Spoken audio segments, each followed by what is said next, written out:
ಅಕ್ಕನ ಗಂಡ ಗುರುರಾಜ ಜೋಶಿ ತಮ್ಮ ದೊಡ್ಡ ರೈಲ್ವೆ ಸ್ಟೇಷನ್ ಆಗ್ತಾರೆ. ನಾಟಕದ ಹುಚ್ಚು ಹುಡುಗರನ್ನೆಲ್ಲ ನಮ್ಮಲ್ಲಿ ಹಿಂಡಿ ನಡ್ಕೊಂಡು ನಾಟಕ ಮಾಡ್ತಾರೆ. ಅವಾಗೆಲ್ಲ ಏನು ನಾಟಕ ಹೋಗ್ತಾನ್ರಿ ಹುಡುಗ ಕೆಟ್ಟ ಹೋಗ್ತದೆ, ಇದು ಓದಂಗಿಲ್ಲ ಬರಂಗಿಲ್ಲ. ನಮ್ಮನ್ನು ಬಿಡಿಸಿದ್ರು, ಇಲ್ಲಾಂದ್ರೆ ನಾವೆಲ್ಲ ಭಾಳ ಮುಂದಿನ ಭಾಳ ಅಡ್ವಾನ್ಸ್ ಇದ್ದೀವಿ. ನಾಟಕ ಹೋಗ್ತಾವ ಅಂತಿದ್ರು. ನಮ್ಮ ಅಣ್ಣ ಭಾಳ ಅಡ್ವಾನ್ಸ್ ಇದ್ವಿ ನಾಟಕದಾಗ. ಯಾರು ಮಾಡ್ಬೇಕಾದ್ರೂ ಅವ ಇಲ್ವ ಅವ್ರಿಗೆ ಇರಬೇಕು. ನಮ್ಮ ಅಣ್ಣ ಸ್ವಲ್ಪ ಹಾಸ್ಯ ಚುಪ್ಪಣಿ ಮಾಡವ, ನಾನು ಒಂಥರ ಸೀರಿಯಸ್. ಅವ್ರಿಗೆ ಬೀರ್ಬೇಕು, ಇದ್ರೆ ಮಜಾ ಬರ್ತಾರೆ. ಇಲ್ಲಾಂದ್ರೆ ಅದು ನಾಟಕದಾಗ ನೋಡು ಆಗ್ತಿತ್ತು. ನಮ್ಮ ಮನೆಗೆ ಯಾವಾಗ ಯಾವರೇಜಿದ್ರು ಅಲ್ಲ. ಸಂಗೀತದೂ ಹುಚ್ಚಿತ್ತು ಸ್ವಲ್ಪ ನಿಮ್ಗೆ, ಸಂಗೀತದೂ ಸ್ವಲ್ಪ ಇತ್ತು ನಿಮ್ಗೆ. ಯಾರೋ ಆ ದಾರಿಗೆ ಹೋಗ್ಬೇಡಿ ಅಂತಂದ್ರು ಜಡೆ ಸುಗ್ರಿ ವೆಂಕುಬಾಚಾರ ನಿಮ್ಮ ಅಜ್ಜ, ಅದೇ ಮುತ್ತಜ್ಜ. ಅವ್ರು ಹೇಳಿದ್ರು ಅಲ್ಲೇ ಮೈಸೂರಿನಾಗ ಎಲ್ಲಿ ಆಡ್ತಿದ್ದಾರಲ್ಲ ಎಲ್ಲಿ ಬೇಕು ಸಂಗೀತ ಇರ್ತದೆ, ಯಾವ್ದಾರ ಮೂಲ ಸಂಗೀತ ಇದ್ರೆ ಅದು ಬಿಟ್ಟು ಬೇರೆ ಮೂಲಿಗೆ ಹೋಗುತ್ತೆ ಅಷ್ಟು. ಅವ್ರಿಗೆ ಕೆಟ್ಟ ಹೆದರಿಕೆ ಇವ ಸಾಲಿ ಬಿಟ್ಟು ಬಂದ್ಬಿಡ್ತಾರೆ. ಅದೇ ಶಾಲೆ ಕುತ್ಕೊಂಡು ಬಾರಿಸೋದು ಹಿಂಗೆ ಕೂತ್ಕೊಂಡು ಅವ್ರಿಗೆ ಗೊತ್ತೇ ಆಗಲ್ಲ. ಅವಾಗ ಮೈಸೂರಿಗೆ ಒಂದು ಓದ್ತಾನೆ ನೋಡಿ ಯಾರಿದ್ದಿದ್ರಿ ಅಲ್ಲ, ಯಾರ ಹತ್ರ ರೂಪಾಯಿ ಇದ್ರು. ನಮ್ಮ ಅಪ್ಪನ 130 ರೂಪಾಯಿ ಸಂಬಳ. ಅಂತಾದ್ರೆ ನನ್ನ ಕಳ್ಸ ಮೆಡಿಕಲಿಗೆ. ಅದೇ ನಮ್ಮಪ್ಪ 4 ವರ್ಷ ಚಪ್ಪಲಿ ಹಾಕ್ಕೊಂಡಿರಲಿ. ಅದೇ ತಮಾಷೆ ಮಾಡಿದ್ರೆ ನಮ್ಮಪ್ಪ ಬ್ಯಾಂಕಿನಾಗ ಜಲ ಸಾಹೇಬರು ಕಾಲಿಗೆ ನಾಳೆ ಬಡಿಸ್ಕೊಂಡಾರ ಅಂತ ಹೇಳಿದ್ರು. ಅಲ್ಲಿ ಸರ್ವೆಂಟ್ಸು ತಮಾಷೆಯಾಗಿ ಭಾಳ ಮಾನ ಇತ್ತು ನಮ್ಮ ಅಪ್ಪನ ಬಗ್ಗೆ. ಅವಾಗ ಇನ್ನೊಬ್ರು ಹೇಳಿದರು, ಈಗ ನಾನು ಬಡಿಸ್ಕೊಂಡಾರೆ, ಅವನ ಮಗ ಓದಿ ಬರಲಿ ನಿಮ್ಗೆಲ್ಲರೂ ನಾನು ಬಡಿಸ್ತಾನಂತೆ.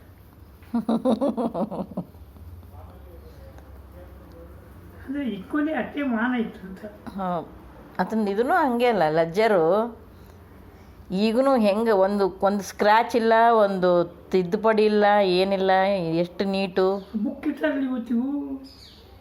ಬುಕ್ ಹೆಂಗೆ ಬರೀಬೇಕು ಅನ್ನೋದಕ್ಕೆ ಒಂದು ಬುಕ್ ಇಟ್ಟಾರ ಗದಗಿನಾಗ, ಸೆಂಟ್ರಲ್ ಬ್ಯಾಂಕ್ ಆಫ್ ಇಂಡಿಯಾದಾಗ. ನೋಡ ಅವ್ರು ಬಂದವರು ಇವ್ರು ಹೇಳಿದರು, ಇದು ಹ್ಯಾಂಗೆ ಬರೋದು, ಒಂದೇ ದಿನ ಬರೋದ ಅದೇ ಇಲ್ಲ ಅವ್ರು ದಿನ ಬರೋದು. ಅದ್ರ ಮ್ಯಾಲೆ ಒಂದು ಚೂರರ ಗುರುತು, ಒಂದು ಚೂರರ ಬೆವರು, ಒಂದು ಚೂರರ ಚಿಕ್ಕಿ, ಇಷ್ಟು ಕ್ಲೀನ್ ಹೆಂಗೆ ಬರೋದು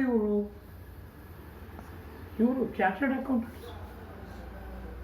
ನನಗೆ 10ನೇ ಕ್ಲಾಸ್ನಾಗ ನನಗೆ ಹ್ಯಾಂಡ್ ರೈಟಿಂಗ್ ಬುಕ್ ತರಿಸಿದ.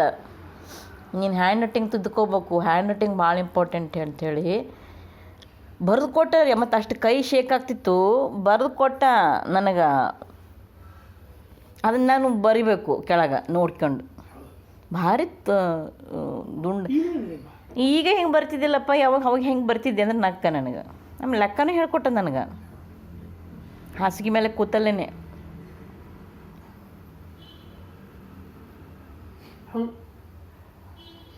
ಭಾಳ ದೊಡ್ಡ ಮನುಷ್ಯ ಅವ. ಅಷ್ಟು ದುಡಿದು ಸತ್ತ ಅಂದ್ಬಿಟ್ಟು ನಾವೆಲ್ಲ ದೊಡ್ಡವರಾಗಿವಿ.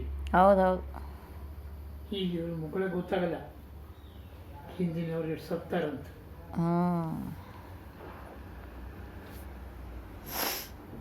ಭಾಳ ದೊಡ್ಡ ಸಿಟ್ಟು ಭಾಳ ಇತ್ತು.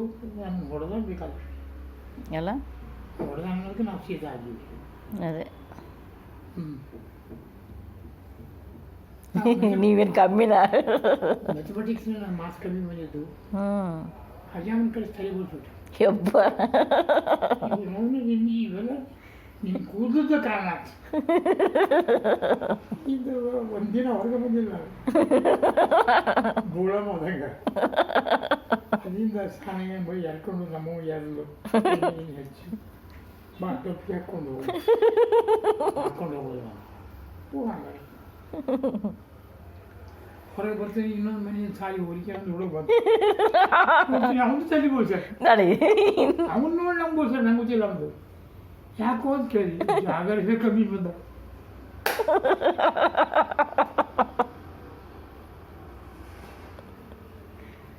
ನಾನು ರಾಜಕಪೂರ್ನ ಕೂದಲು ಬಿಡ್ತಿದ್ದೆ. ಹೌದೇನು ಅದಕ್ಕೆ ಈ ಕೂದಲಂದೇನೆ ಮತ್ತು ಅವಾಗ ಯಾರು ಇದಿರ್ತಾರೆ ಅವ್ರದ್ದೇ ಒಂದು ದಾರಿ ಹೀರೋಸನ್ನೇ ಈಗಲೂ ಅಷ್ಟೇ ಅದ ನೋಡು. ಅದಕ್ಕೆ ಆರ್ಟಿಸ್ಟ್ನವರು ಯಾವಾಗಲೂ ತಮ್ಮದು ಭಾಳ ಚಲೋ ಇಟ್ಕೋಬೇಕು, ತೋರಿಸ್ಬೇಕು ಅವರು.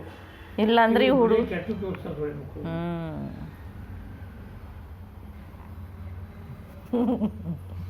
ಒಮ್ಮೆ ನಮ್ಮ ಅಪ್ಪ ಇದ್ದಿದ್ದಿಲ್ಲ ಬೆಳಿಗ್ಗೆ, ನಮ್ಮ ಅತ್ತೆ ಇರ್ತದ್ದು ಆಕೆ ಊರಿಗೆ ಹೋಗಿದ್ದು.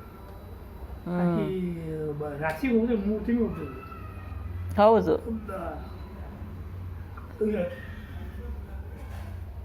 ಸಾಕು ನೋಡಿಕೊಳ್ಳೋದು. ನೀರು